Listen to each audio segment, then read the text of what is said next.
السلام علیکم جی، کیا حال چال ہیں؟ ٹھیک ٹھاک ہیں آپ سب؟ ہماری جو دورہ قرآن میں قرآن پاک کا جو ترجمہ تفسیر کی کلاس چل رہی ہے، ہمارے جو لیکچر ہوتے ہیں اس میں ہماری سورۃ نساء ختم ہو چکی ہے۔ سورۃ نساء میں ہماری سورۃ مائدہ کی 4 آیات شامل تھیں، اور آج کی ہماری ویڈیو میں سورۃ مائدہ کی آیت نمبر 5 سے لے کر 19 تک ہیں۔ آئیے شروع کرتے ہیں لیکچر ترجمہ تفسیر کا۔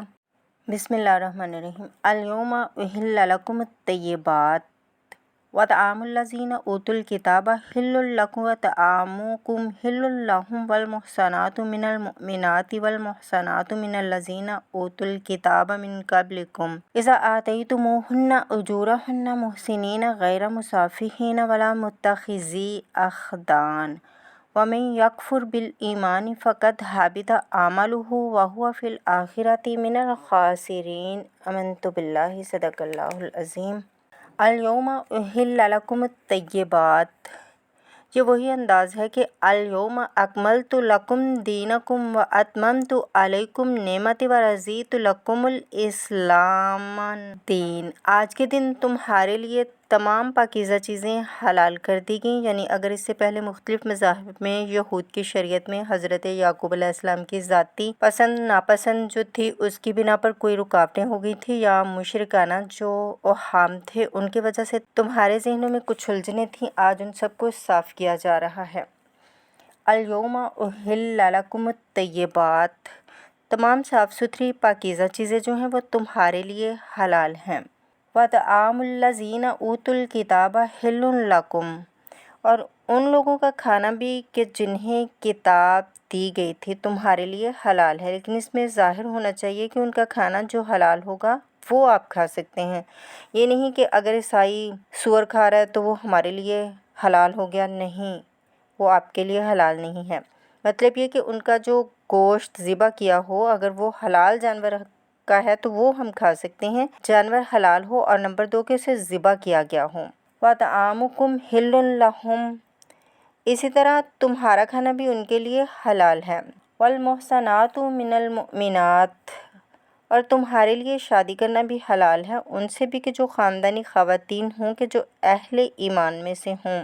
والمحصنات من الذین اوتوا الکتاب من قبلکم، اور خاندانی خواتین ان لوگوں کی کہ جنہیں کتاب دی گئی تھی تم سے پہلے، یعنی مسلمان مرد عیسائی اور یہودی عورت سے شادی کر سکتا ہے۔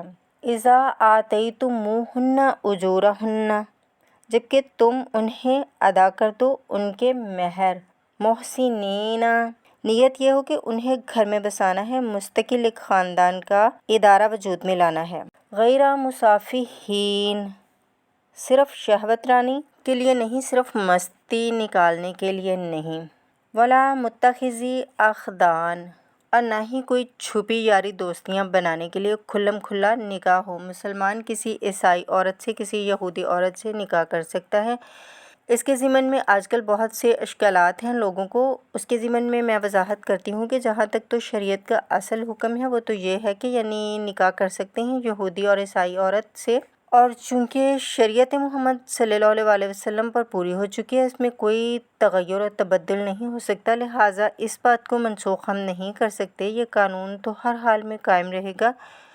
اس کا جواز جو ہے کچھ لوگوں کو اس کے خلاف جو باتیں نظر آتی ہیں وہ اپنی جگہ پر صحیح ہیں، لیکن اس کے باوجود قانون کو نہیں بدلا جا سکتا۔ اگر ایک خالص اصلاحی ریاست ہو تو کچھ عرصے کے لیے کسی ایسی اجازت کو موقوف کیا جا سکتا ہے، جیسے حضرت عمر رضی اللہ تعالیٰ عنہ نے ایک زمانے میں جب کہ قحط پڑا ہوا تھا تو چوری پر ہاتھ کاٹنے کی سزا کو موقوف کر دیا تھا کہ حالات ایسے ہیں۔ اسی طرح عارضی طور پر کسی حکم میں کسی ایگزیکٹو آرڈر کے ذریعے سے اسلامی حکومت کے کسی عارضی حکم کے ذریعے سے کوئی پابندی لگ سکتی ہے۔ مثلاً چونکہ صورتحال یہ ہے کہ مسلمان مردوں کو اجازت ہے کہ عیسائی اور یہودی عورتوں سے شادی کر سکتے ہیں، مسلمان عورت کسی یہودی اور عیسائی مرد سے شادی نہیں کر سکتی ہے۔ اب اس کی کیا علت ہے کہ عام طور پر سمجھا یہی جاتا ہے کہ مرد غالب ہوتا ہے، لہٰذا اس کا امکان ہے کہ وہ اپنی بیوی کو سیدھے راستے پر لے آئے گا، نہ یہ کہ اس کی بیوی اسے غلط راستے پر لے جائے گی۔ دوسرے یہ کہ اس زمانے میں اولاد ہوتی تھی مرد کی،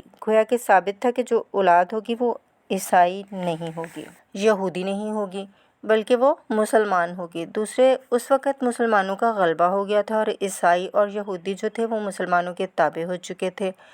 نفسیاتی اعتبار سے یہ دونوں صورتیں بدل چکی ہیں۔ آج مسلمان مغلوب ہیں، یہودی عیسائی جو ہیں ان کا پلڑا بھاری ہے۔ دنیا کی سیاست میں اور دنیا کے معاملات میں ویسے بھی یہ ہے کہ مرد کمزور ہو چکے ہیں، عورتوں کا غلبہ ہو چکا ہے۔ اس حوالے سے مناسب یہی ہے کہ شادیاں نہ ہوں یہودی اور عیسائی عورتوں سے، لیکن حرام ان کو ہم نہیں کہہ سکتے۔ البتہ اگر کوئی اسلامی نئی ریاست قائم ہو جائے تو پھر وہ وقتی طور پر جب تک کہ حالات میں تبدیلی نہ ہو جائے مصلحتوں کے پیش نظر اس اجازت کو عارضی طور پر منسوخ کر سکتی ہے۔ وَمَن يَكْفُرْ بِالْإِيمَانِ فَقَدْ حَبِطَ عَمَلُهُ، تو جس شخص نے ایمان کے ساتھ کفر کیا اس کے تمام اعمال حبط ہو گئے۔ اب اس میں اشارہ اہل کتاب کی طرف ہو سکتا ہے کہ پہلے وہ عیسائی بے ایمان تھے جب تک محمد صلی اللہ علیہ وسلم شریعت نہیں لائے۔ جو حضرت عیسیٰ کو مانتا تھا وہ مومن تھا، جو حضرت موسیٰ کو مانتا تھا وہ مومن تھا، لیکن یہ کہ وہ اب نہیں مان رہے تو وہ کفر کر رہے ہیں۔ دوسری چیز یہ ہے کہ کوئی شخص ایمان کا مدعی ہو کر ایسی حرکتیں کرے کہ جو کافرانہ ہیں تو اس کے تمام اعمال حبط ہو جائیں گے۔ وَهُوَ فِي الْآخِرَةِ مِنَ الْخَاسِرِينَ، اور آخرت میں وہ بڑا خسارہ پانے والوں میں سے ہوگا۔ یا ایھا الذین آمنوا اذا قمتم الی الصلاۃ، اے اہل ایمان جب تم کھڑے ہو ارادہ کرو، قصد کرو نماز کا۔ فاغسلوا وجوہکم وایدیکم الی المرافق، تو دھو لیا کرو اپنے چہرے بھی اور اپنے دونوں ہاتھ بھی کوہنیوں تک۔ وامسحوا برؤوسکم، اور اپنے سروں کا مسح کر لیا کرو۔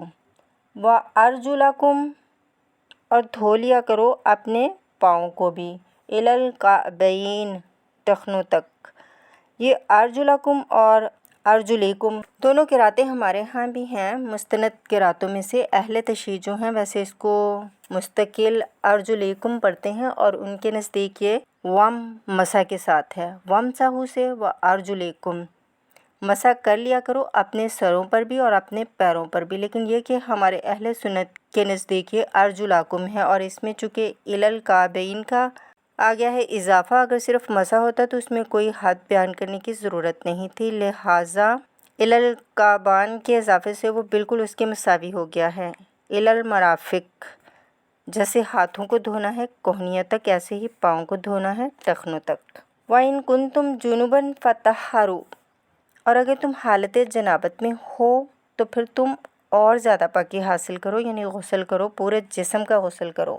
وَإِن كُنتُمْ مَرْضَىٰ أَوْ عَلَىٰ سَفَرٍ، اور اگر تم بیمار ہو یا سفر پر ہو تو أَوْ جَاءَ أَحَدٌ مِّنكُم مِّنَ الْغَائِطِ، تم میں سے کوئی کسی نشیبی جگہ سے ہو کر آئے، عام طور پر قضائے حاجت کے لیے لوگ نشیبی جگہوں پر جاتے تھے۔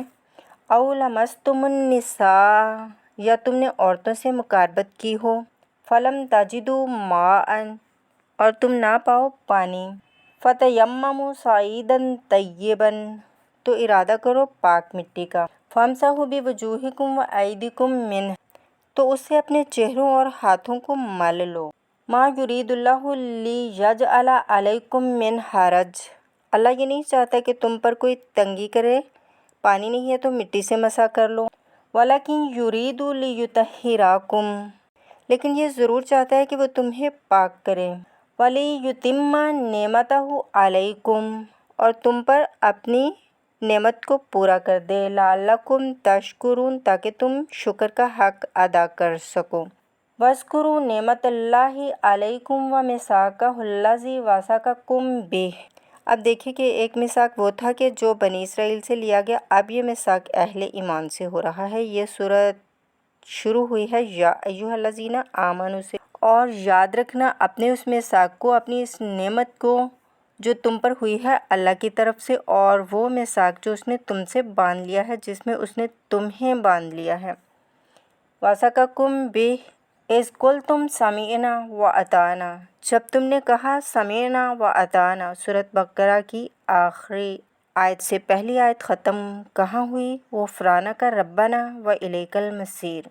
جو مسلمان بھی کہتا ہے سمعنا وأطعنا، گویا کہ وہ ایک میثاق میں ایک بہت گاڑے معاہدے کے اندر اللہ کے ساتھ بندھ گیا ہے، اب اسے اللہ کی شریعت کی پابندی کرنی ہے۔